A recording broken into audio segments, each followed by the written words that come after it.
Hey, happy Tuesday. Kathmandu here in Bulow Woods, going to the old sugar remains, which is probably the most intact sugar mill remains in at least Volusia County, Florida. And 2 days in a row training. I'll do probably drew 9 or 10 miles also today, did 10.3 yesterday. I had a friend asked me online what was my training routine, what do I do to prepare for a big hike.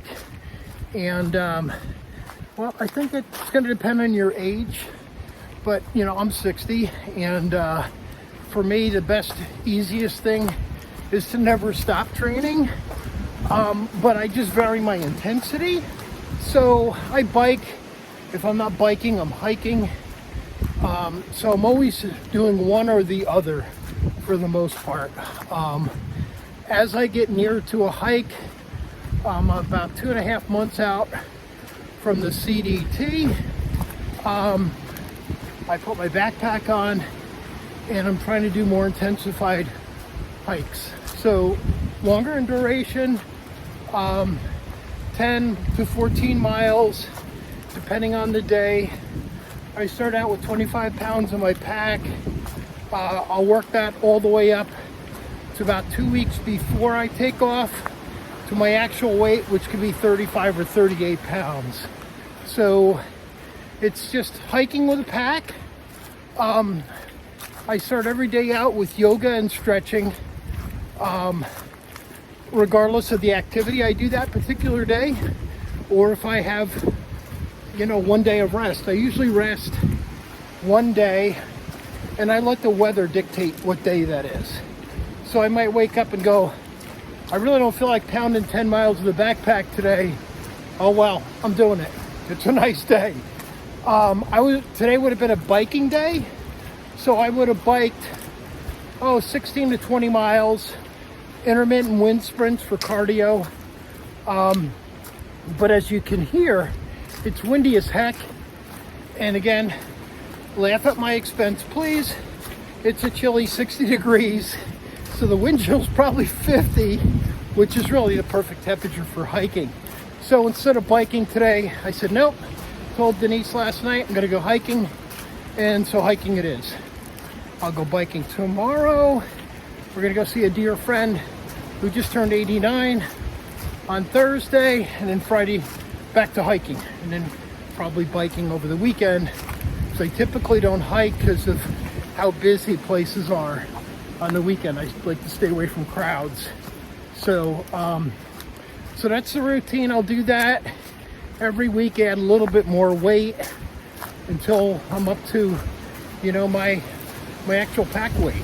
I got a couple new things in the mail, so I'm super excited about hiking season.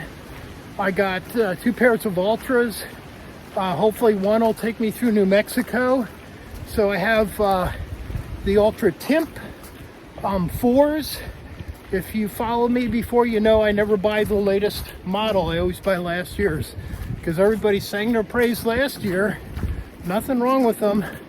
And they're $50 to $70 cheaper than the newest iteration. So I got Lone Peak 7s, and I've had really good luck. Great longevity with the Lone Peaks. I got a pair on now that I'm hiking with today that I bought it in Mammoth, and they took me through the Sierras and the rest of Northern California and many other day hiking excursions. They're still in great shape. I still have cushion. Bottoms are great. Never wore out a bottom on a pair of Ultras. So that's where I'm at with my training. In the past, I've done weight training. I think I talked about this the other day. I'm shying away from it, not because of any other reason than I had broken my arm in 2 places in August, and I'm still having difficulties doing push-ups, and I don't want to irritate it or upset it. So when I did the PCT, I didn't do any weight training hiking that trail. I did on the AT. I love it. It's beneficial. I'll never argue the fact it's great for you. I don't like it, but I do it because it's very good for you. Bone density, muscle mass, things of that nature. It's good for your heart, everything. So hopefully I'll get back to it, but my arm's got to give me the green light. So that's a little snapshot of the training that I do. This beautiful area. Turning around. This is beautiful magnolias. See the magnolias here? We're going to go through magnolias. We're going to go through a bunch of different palms, the saw palm meadows, the sable palms. Just a really beautiful area. Has big sweet gums, big live oaks.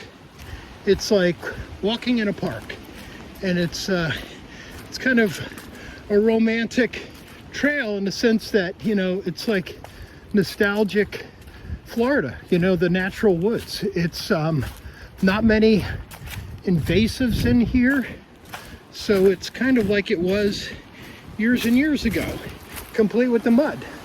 The only downside to this trail is it tends to be a little juicy, but that's okay, I don't mind. Look at the size of this beautiful live oak. Is that incredible or what? Look at that, all the way up. Spanish moss, the ferns on there. I mean, it's just, look at that. There's not many places around here in Volusia County, you know, down the road about 5-6 miles is the Fairchild Oak. It's the largest oak in Florida. So this area is just really known for its gorgeous trees. And that's what I enjoy the most out of this trail. I don't care how wet it is. To me, it's worth the hike to get in here and see how beautiful it is. Ran into a bunch of people today. Probably the last 3 times I've been here, I saw some total of no hikers, no bikers, nothing. People do bike in here. So I saw I think 8 bikers. I passed them, oddly enough, and some hikers. So it's just a beautiful trail, and I appreciate you getting outdoors with Kat. And I know I relish the opportunity every chance I get. I make it a point to get outdoors. Now I have to navigate some of that mud. The before mentioned mud. I always bring 2 pairs of shoes. That's another trick. So when I get to the car, I can change my shoes and not get my weather guards completely annihilated. So hope you enjoy some of the pictures I post. Maybe I'll see some wildlife. I see hogs in here a lot, turkeys in here a lot, and sometimes deer. So it's a good mix of wildlife, but it's just a beautiful trail. All right, hope everybody has a great day.